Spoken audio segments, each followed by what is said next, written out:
This is an unofficial, fan-made audiobook. All original stories are owned by Wizards of the Coast.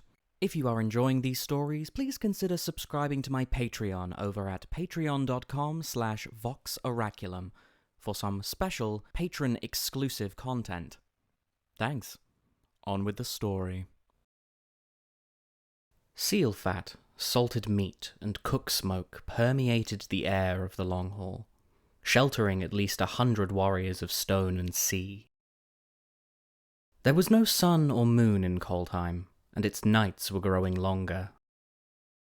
The faint light from staves carved like oars or shark fins, runestone charms, and the banked glow of brazier fires glinted off Niko Aris's new breastplate and pauldrons, as though the athlete carried the summer sky with them, even in this frozen place.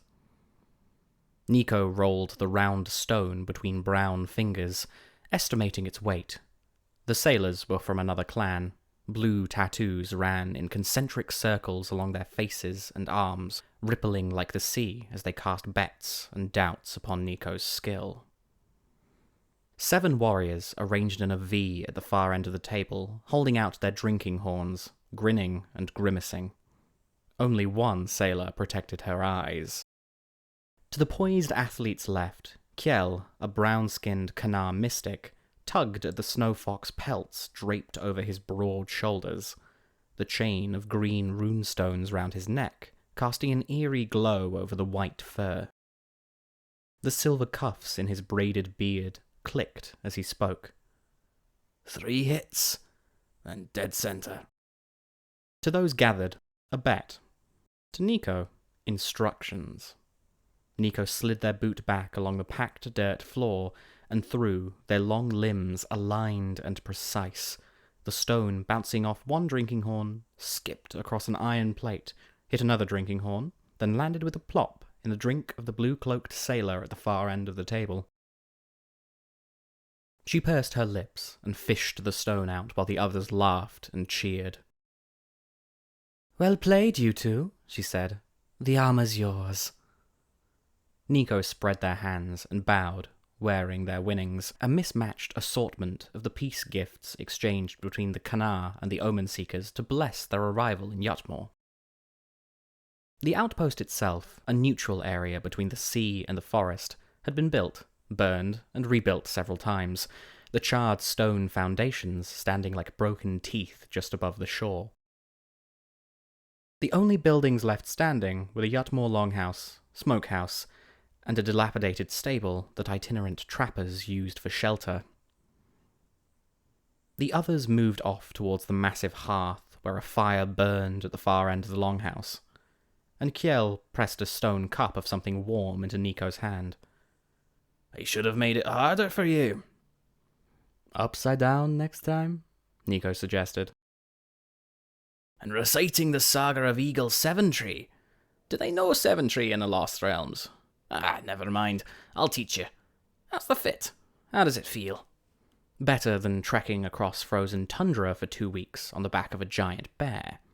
Better than a pile of musty furs over the thin chitin and sandals Niko had arrived in.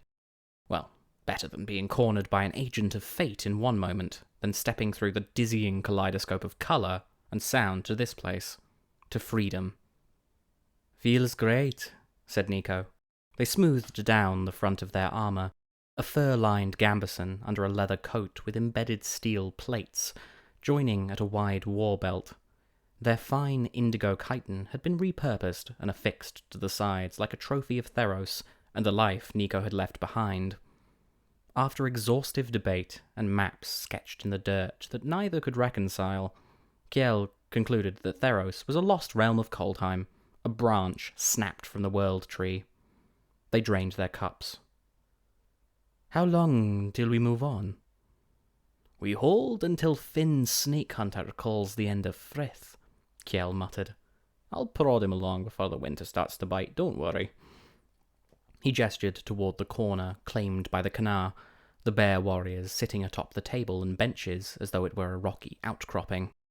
Even at rest, the Kanar were as rugged as the land, bristling with weapons and fur-lined armour, loping from their corner to the spitted boar and back like the great white bears they rode. Niko had fallen into their path by accident, swept up into the living avalanche, clothed and fed without question.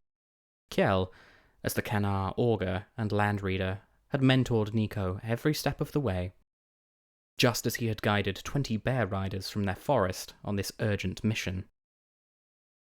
"Frith is guest rights?" asked Niko.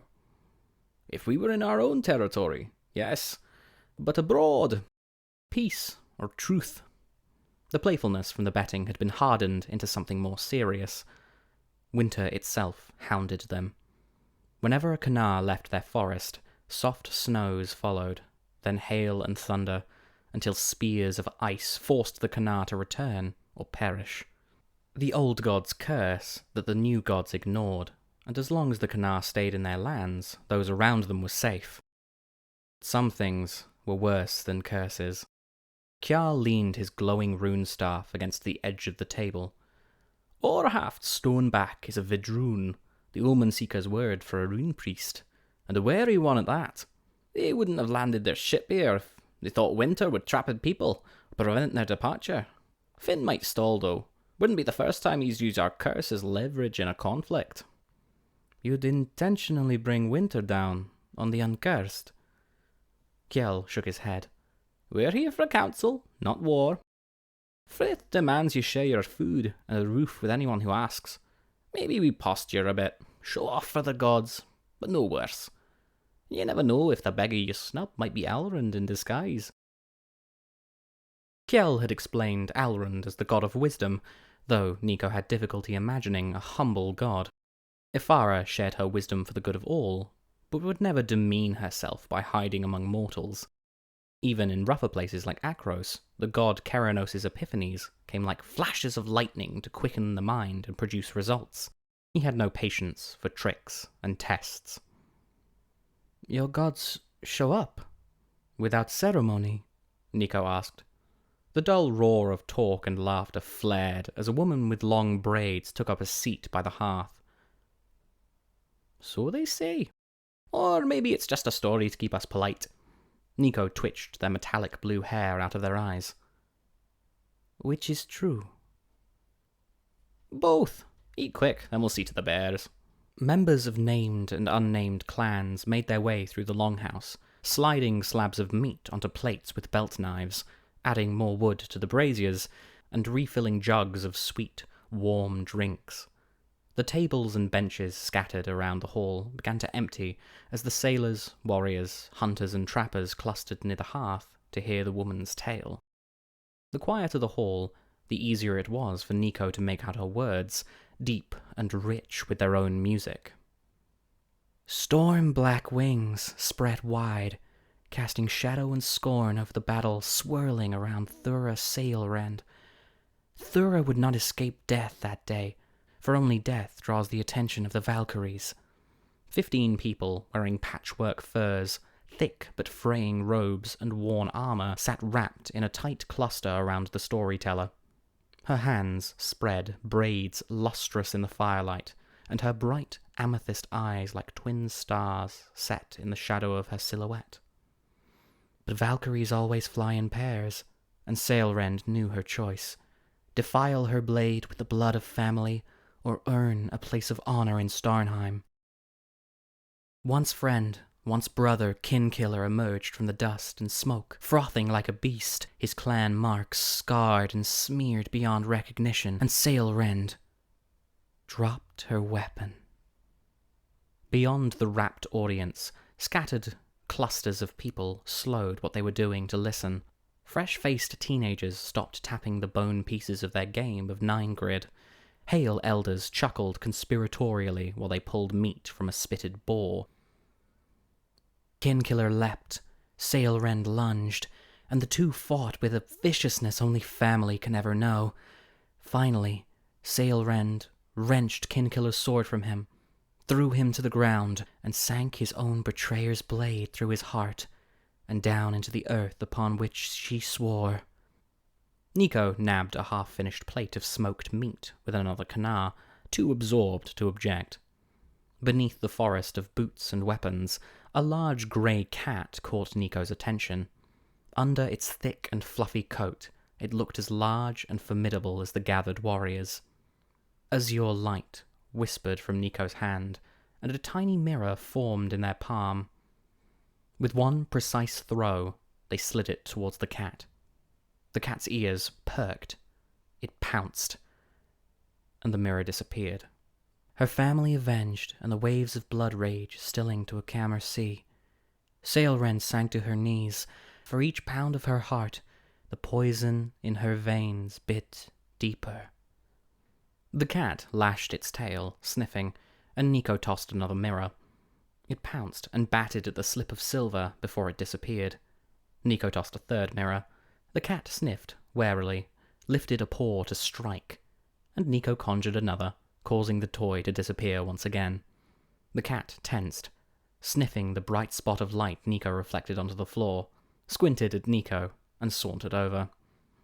Thura Sailrend, Thura Oathkeeper, Thura Cursebreaker fell dead. The two Valkyries spread their wings, conferring over her great deeds, her triumphs, and failures. Niko held the mirror out for the cat to sniff. The cat purred, curled its lip back to nuzzle one fang against Niko's finger, but before Niko could give it a scritch, the cat took the mirror in its teeth and ran under a less occupied table to enjoy its prey. Niko called the magic back, and the mirror shattered harmlessly and disappeared. Answering the question that coats all dead tongues, the traitor to Istval, but the brave, she had earned her place in Starnheim. The throng around the storyteller cheered, raised their drinks to her, and drank deeply. The cat looked from the bare ground to Niko, betrayed. Niko chuckled, smoothed a finger over the square of stubble on their chin, and looked up. The storyteller was watching them. The storyteller took a small bowl from the fire and asked someone to collect fresh snow. An admirer practically tripped over herself to obey. The storyteller brushed past her, and instead made a beeline for Niko.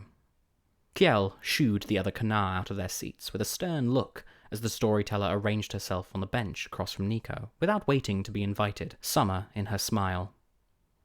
Much longer in front of the hearth, and I'd crisp like a boar. She sized Niko up, then tossed the question to Kiel.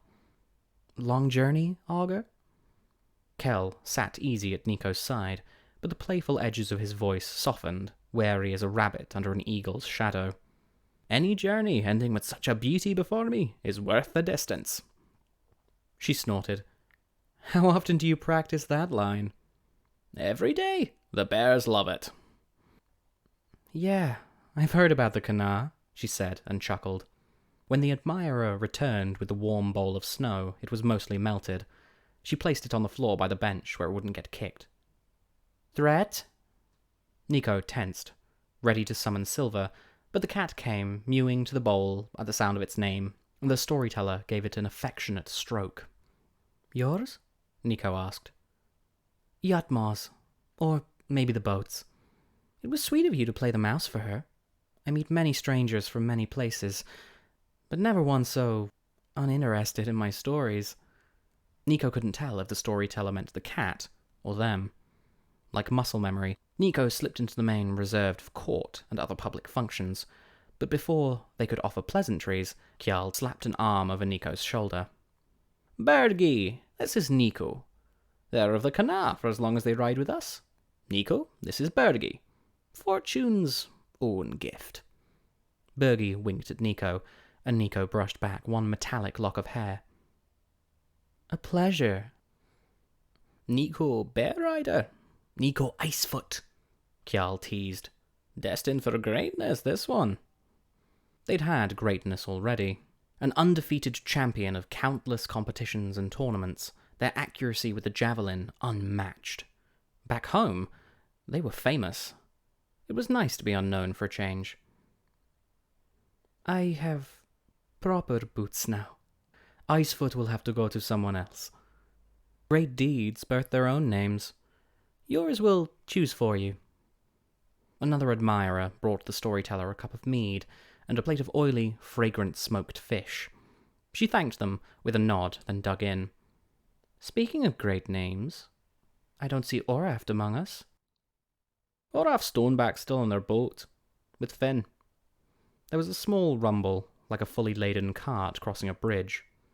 Kjell grinned. Hear that? Their great work begins. Bergie rolled her eyes. That's an omen path, you clam. Don't bore me with the weather. What's Snake Hunter's business with sailors? Bad dreams, sure as Tegrid's own shadow, Kjell replied. Wants an interpretation. Bergie leaned forward, asking without words. Kjell did the same, recounting what Finn had told them both. Splintered docks over empty lake, the stink of serpent scales, and the triple star winks. Starnheim winks? Bergie whispered. Winks out, Kjell finished. The Cosmos Serpent will break its cage, and the first thing it swallows will be the light. Whale rot, said Bergie, sitting back. A young man's dream turned to an old man's regret, that's all. Kjell spread his hands. So sure. They say he ripped a scale from the Cosmos Serpent's body, and now carries it as a shield. Finn and Koma are linked. Is it so hard to believe that one would shake the other? I believe that big axe looks pretty across his shoulders, said Bergie. Why go to Warhaft about it? Maybe Omen Seeker magic has a need for serpent-touched blood. Maybe an old debt repaid. Kjell pulled a long, thin fishbone out of his bite and dropped it on the edge of his plate. Or maybe a threat to Starnheim is a threat to us all. Kjell's playful demeanour covered a constant state of watchfulness in the service of his people, but Finn Snakehunter played no such games.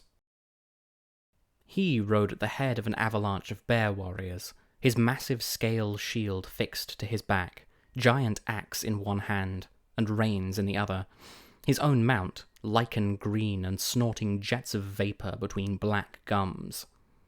This man commanded bare-shouldered berserkers, shield warriors, and clerics like Kjell. Such people do not dream or call for outside help lightly. Why are you telling her all this? Niko asked Kjell. No deed stays quiet for long, Bergie shrugged. And while you carry no knife, staff, or rune, I don't think you're half as boring as you pretend to be. She swallowed a bite of fish, then grabbed a drinking horn in each hand. Come, little mouse, let's watch the bears. The two of them followed Bergie out of the hall and into the frozen twilight. Bergie's boots crunched over slush, grinding dead grass into mud. Did you know Orhaft Stoneback earned their name by getting stabbed, not realizing it for hours? Clusters of Omen Seeker sailors and Kanar warriors talked quietly in little groups, standing straighter as she passed. In the distance, the bears whuffed. Stabbed in the back without puncturing any organs, said Niko. I doubt it. A few Omen Seekers sat on petrified stumps just outside the long hall, ruddy-cheeked and arms bare. Bergie handed off one horn, which they passed among themselves, drinking greedily. And yet the name stuck, travelled, became true, said Bergie. Those in power embellish their deeds, or their admirers do it for them, said Niko. Bergie turned, holding the remaining horn out to Niko. You don't seem a surgeon or an augur, little mouse. Can you look at a scar and know its cause? Niko folded their arms. Kjell took the horn instead and sipped, perfunctorily.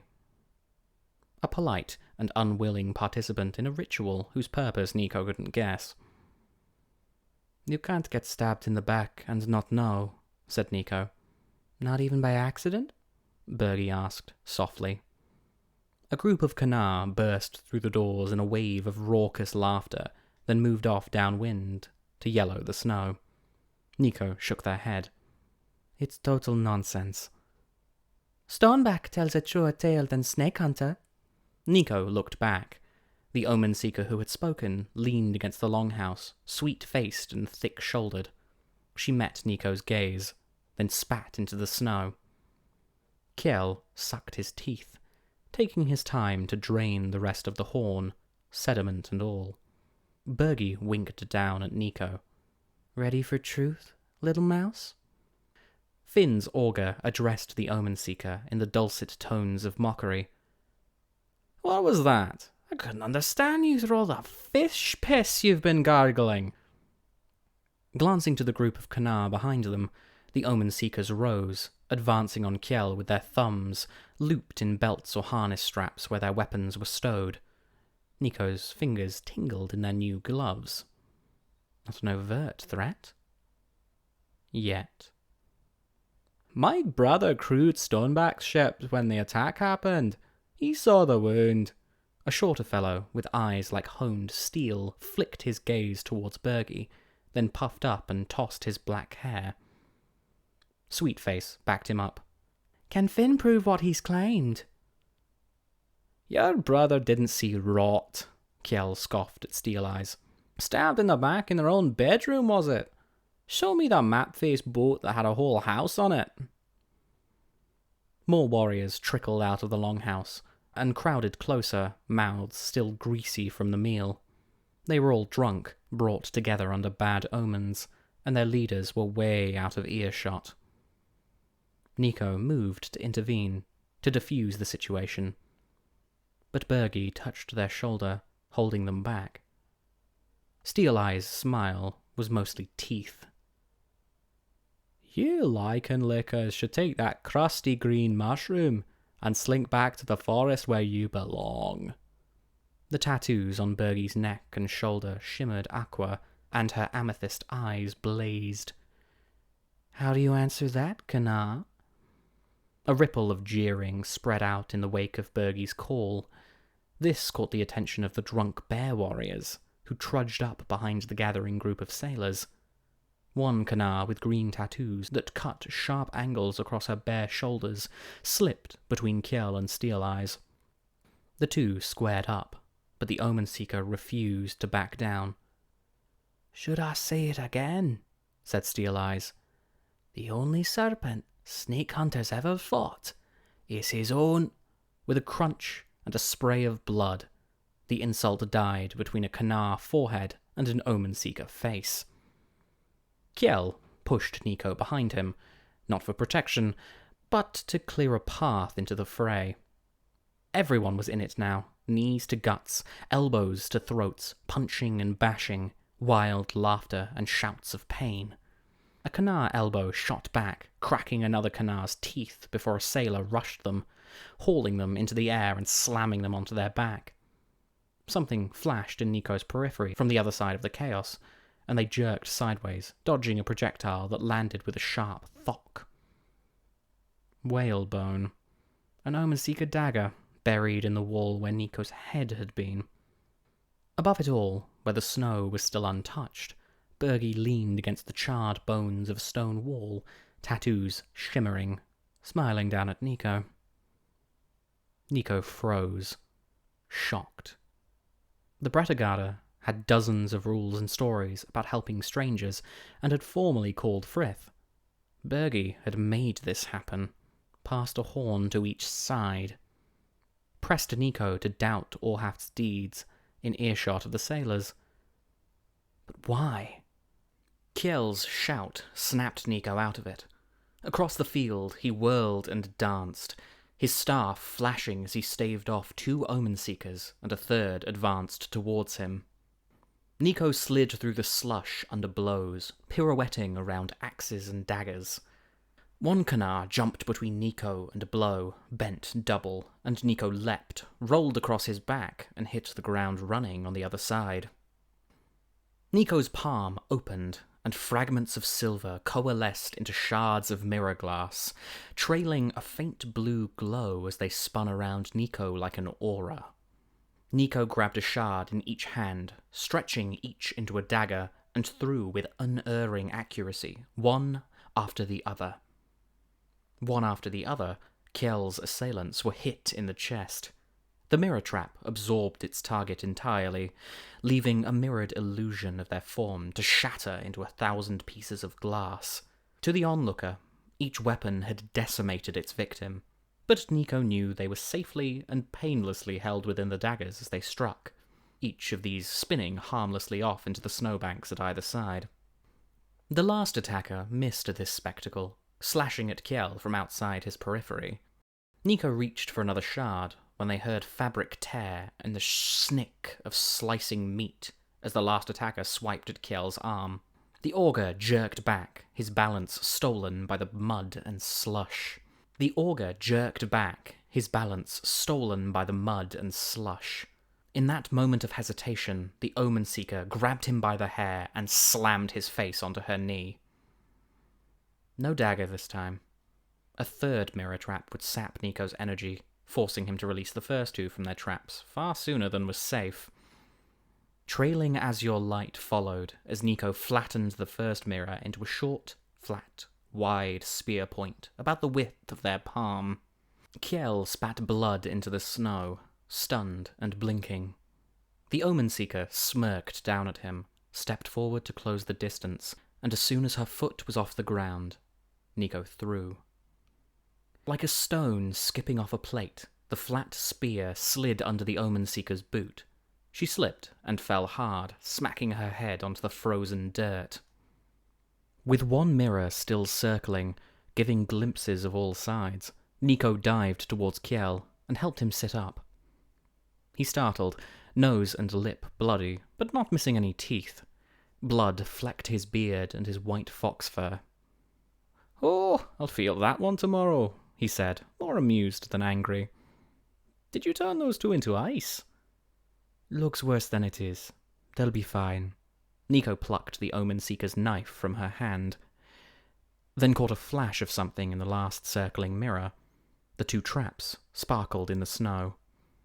The last attacker lay prone, groaning softly, and the three of them were separated from the main cluster out by the old stable. But there was something else. Watching. Perched on the roof behind them, a winged being stood, tall, beautiful, terrible, with dove-grey feathers that radiated moonlight as blue and pure as winter. The yellow hair framed their dark brown face, severe grey eyes watching Niko with interest. For only death draws the attention of the Valkyries. Using their eyes, the floating mirror, and the knife blade, Niko searched in all directions at once. In the stories, Valkyries always flew in pairs, and Niko wasn't about to let someone else be taken. Perched on a boulder pitted by rain and sleet was the Valkyrie's counterpart. This Valkyrie had a lighter brown skin, shining black hair braided into long, tiny ropes. His raven-black wings shimmered with waves of agate green light. His armor blackened where the others had shone. Niko swallowed. They were here because someone was going to die. Kjell was here because his paradise might be in danger. Niko was here because there was no time to explain. "Kjell, get her to safety," they said, tossing the bone knife away and palming their last trap. Kjell didn't ask. He ducked. In one graceful moment, Niko rose, slid into stance, and hurled a flash of silver at the black-winged one. The Valkyrie barely had time to turn. The trap hit home right between his wings, shattered the illusion of his body into 1,000 mirror shards, and finished its arc with a soft chuff, landing harmlessly in the snow. The trap was full, but it wouldn't be for long. Without looking back at the grey-winged one, Niko bolted, swiped the shard of Valkyrie from the snowbank, and called back their magic to release the first two traps. Both Omen Seekers rolled into the snow, disoriented and unharmed, and Niko siphoned all the power that held them into this final shard, reinforcing its edges on all sides to hold the creature hurling itself against the boundaries within. Niko ran for the beach, toward the ship. If anyone could get the warriors to stop fighting, it would be their commanders. Seawater swirled and splashed as Niko vaulted, one-handed, up the side of the boat, tumbled over the side, and rolled to their feet, cradling the shard of Valkyrie. "Oraft!" Niko called. Both elders turned towards the intrusion. Finn's plate armor clinked despite its cushion of bear pelts, and the green runestones decorating his beard cast an eerie glow against his pink skin. The Omen Seeker was brown-skinned, thick and solidly built, clutching a staff topped with a wooden blade carved like a whale's fin. They had a shaved head and elegant cheekbones, set in a broad, beardless face. Their green and blue robes flowed into a blue cloak, held in place by a necklace of long fangs pulled from some sea beast. Their arms and belly were bare, except for the circular tattoos that flowed from their crown to their fingertips, pale green eyes like landmarks within that topography. This was Oraft Stoneback. They of the Kurdish Sea, and veteran of their ship, and they were not pleased. "It's you," they murmured. "Why are you alone, Niko? Where's Kjell?" said Finn, stepping between Niko and the golden lines of magic etched in the ship's deck like a chart. Niko spoke quickly. "They're all fighting. Blades out, blood on the snow. Some woman goaded them on. You have to stop them." "What woman?" Finn asked. "Bergi. They've lost their minds." Niko held the shard out like a talisman. Niko felt the black-winged Valkyrie struggle like a hawk, battering the bars of a finch's cage, but his efforts made no difference. He pounded on the mirror from within, pale brown eyes sparking with light. Finn and Oraft took Niko's meaning immediately. Valkyries meant death. "Is it entirely under your power?" Finn asked. Niko didn't like the hunger in the way he said it. "They're trapped, but they can hear you." Toward the horizon, where an earthquake had no business being, a rumble like the ocean clearing its throat. Oraft glanced back, their staff glowing gold like dawn on another world. Finn shouldered his axe in one smooth motion, neither weakened nor slowed by age. "I'll deal with the Scoti. You deal with this." Finn's eyes lingered on the shard of Valkyrie as he took up his strange shield. "No decisions until I return." Oraft grunted an assent. Finn vaulted the rail of the ship, spat into the sand, and loped towards the fuss, like a bear set to solve a dispute among squirrels. Niko was about to ask what a Scoti was, but Oraft sliced through the question. "You capture a Valkyrie and call it keeping Frith?" "I kept Frith," said Niko, jerking a hand back toward the longhouse, where the fighters still swarmed like ants. "I'm the only one who didn't leap into this fight, and as far as I can tell, I'm the only one trying to stop it." Thunder purred in the distance, but there were no clouds. "You stop Bergi?" Oraf scoffed. "I could no more stop an omen path, and there are more coming." Kjell had described omen paths as the ways between worlds, opening and closing at random. Opening and closing at random, like the freeze and thaw of a land bridge. 1 was good hunting. 2, danger. More, a doom scar, when clashing realms ripped each other open like a hull and a reef. "Do you realize what you've brought to Finn? You've done harm, outsider, proving that a Valkyrie can be trapped. If it is a choice between a trap or death." "The gods thought that," said Oraft. "The Cosmos Serpent once travelled freely through all realms, preying on the monsters that make prey of us. Whether the Scoti planned to keep the serpent for other ends, or leave it to grow mad in its cage, those bonds are slipping. Or they've been cut." "And you think that's my doing?" said Niko. "It's someone's doing." Oraft pointed to the images glowing gold on deck, the ebb and flow of symbols, both still and shifting, one vision overlaying another, painful to behold. "Finn Snakehunter wants 2 things in this world, Koma and Starnheim. You seem poised to give him both. This isn't about conquest, it's about preventing a catastrophe. Snakehunter and I have both seen how it goes. You in Yutmore, you in Starnheim." Above the churn of warriors, a burst of aurora light fanned out and then disappeared. Oraf pointed their chin to the hill. Where you walk, destruction follows. That doesn't mean I'm the cause, said Niko, bitterly. Another prophecy. Finn hadn't said a word.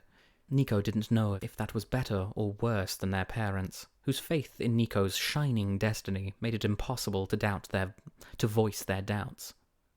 No one ever asked what Niko wanted.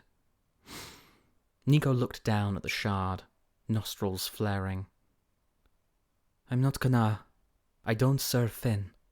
And I'm not an omen. I'm just a person. And if you're convinced that destruction follows me, then send me to Starnheim with a warning, so they're prepared. You want me to kill you?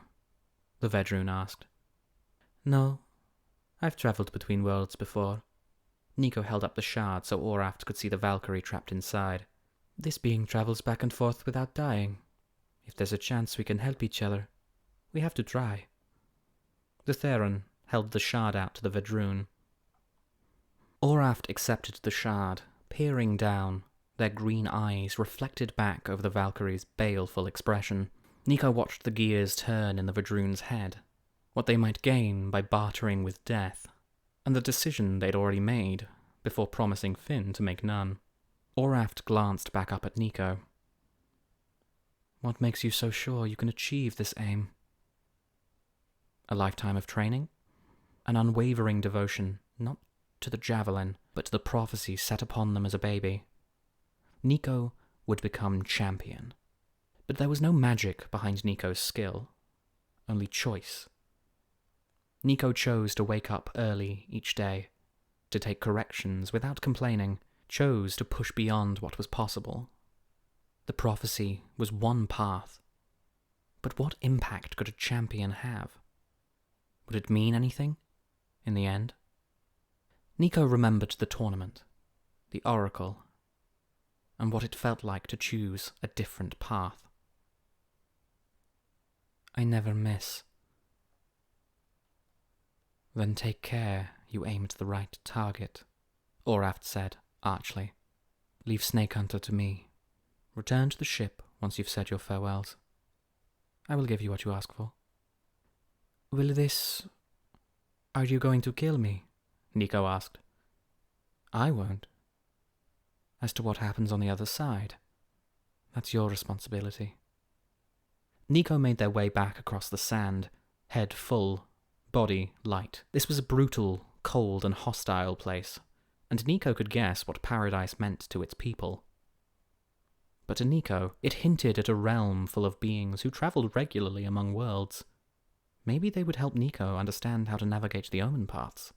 There had to be a technique, something to study, practice, perfect, and someone who could teach them how to fit it all together. The longer they looked at the fighters packing their wounds with snow, the clearer it became that Niko wouldn't find that teacher here.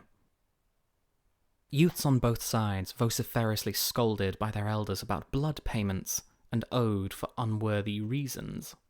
Others kept gesturing to Bergi. And in front of the goddess, shame on you. Still others laughed about their wounds. Finn was nowhere to be seen. Instead, Bergi found Niko first, the hope and pride of would-be heroes rippling in her wake. Did you see when I... Bergi, be sure to tell everyone how I hope these scars over nice and clear, so everyone'll know. Bergi was a full head taller than Niko, and a goddess besides, apparently.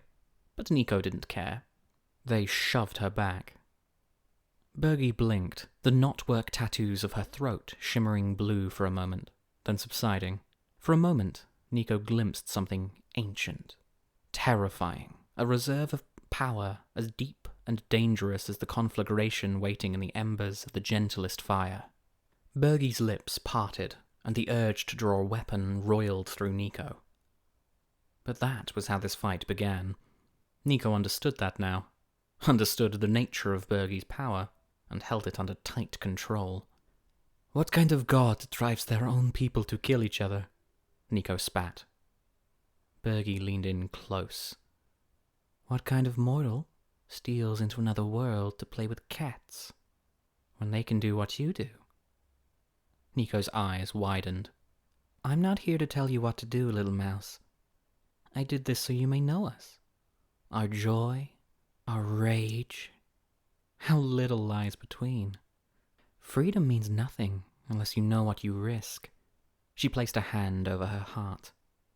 If you have the strength to survive us, you can survive anything. The goddess looked out upon her people, the way they limped and laughed and mixed with each other as though the fight had been a game among friends. The zeal in Bergie's smile softened to something like love as she regarded each one of them, from their blades to their bruises, the precious corners of her storyteller's heart, like a great sea holding up a flotilla of memories, history, hard-won lessons, and outrageous feats. From the outside, it was madness, but among them, it was hope. Kiel's over there, by the way. He's a good storyteller. He knows what I mean. Kiel approached, looking a little worse for wear. He said something in greeting to Bergie that Niko missed, and Bergie giggled, squeezing his injured arm. He sucked his teeth in pain, swatted at her, and she left to go back inside the long hall. Was that really a god? Niko asked. God of brats. Ugh, said Kiel. He patted his arm, checking the wound where he'd been slashed. Kiel was either a remarkably fast healer, or Bergie's squeeze had nudged things along. But we can't stop her, so we forgive her. Niko chewed at what Bergie had said. If I'm honest, I can't tell when she's telling the truth, and when she's telling a story. Part of the fun. That sailor's safe, by the way. Concussion. She'll be fine when she's done tossing her guts. Did you know she's Oraf's right hand? Good thing you saved her. Her blood price would have been worth all your armor and more. Did you see that burst of light? I think it was the other Valkyrie. About that, Niko blew out a puff of air. Why was this so hard? Oraf is going to send me to Starnheim. Alive. To warn them. It should surprise me that's even possible, but, Finn's vision. Niko shrugged. Well, that's the plan. Both Oraf and Finn said it's my fault.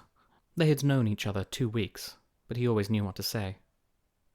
You'll prove him wrong. Yeah. One corner of Niko's mouth turned up. You want to come?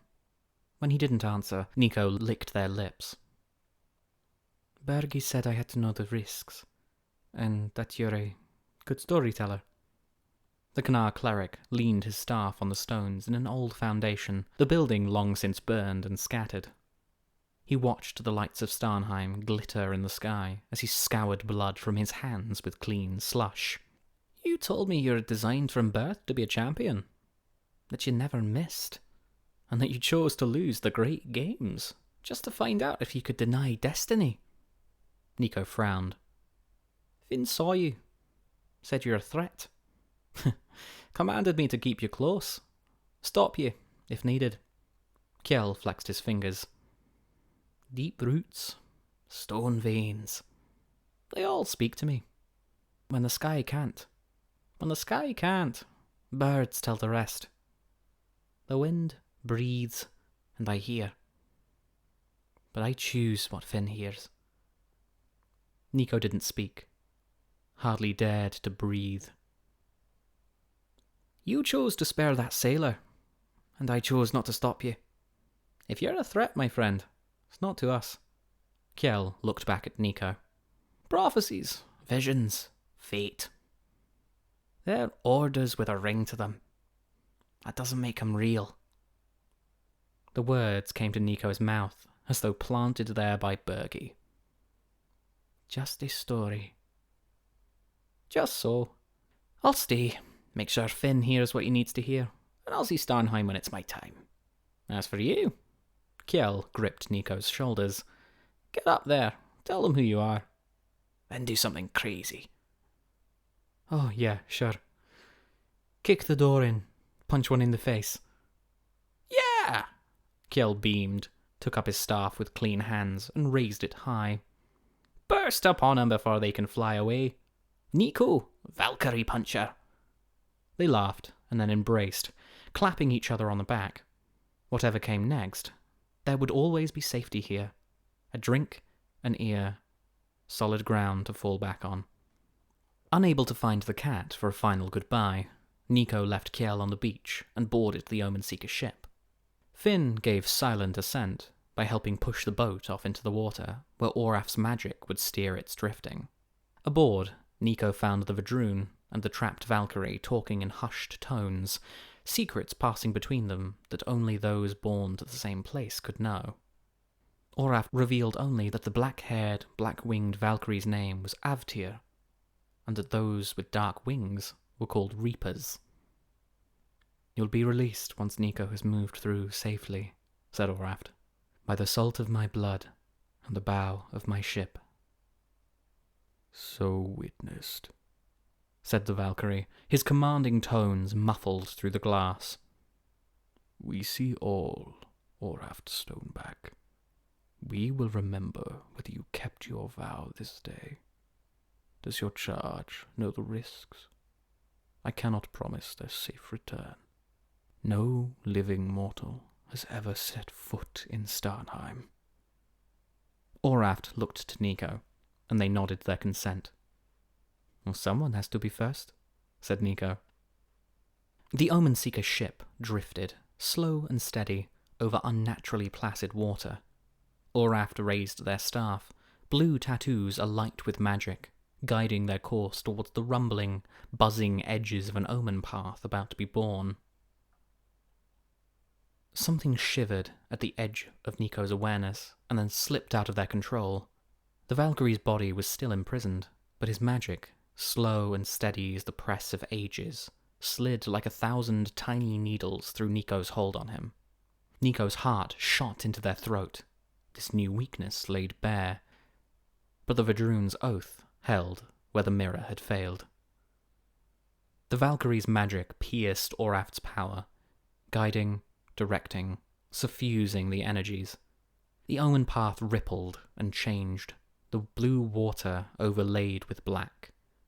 Through a haze of magic, skiffs bobbed on black water, the far horizon at slightly the wrong angle.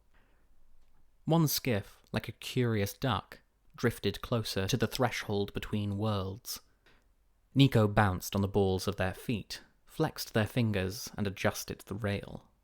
They landed on the far skiff with a splash of water that smelled rich with silt. Their stomach lurched, adjusting to the new angle of down. Turning, Niko raised a hand, a thank you and a farewell to the Omen-Seeker Vadrun. To Bretagard. To Kiel. The omen path closed behind them, deep twilight replaced by a bright, pre-dawn sky over mirror-black water. The skiff bumped against a vast network of docks that disappeared into the kind of light that sings of home. Niko climbed out of the boat, straightened their armor, brushed a lock of silver-violet hair out of their eyes, and set out to prove destiny wrong. Again.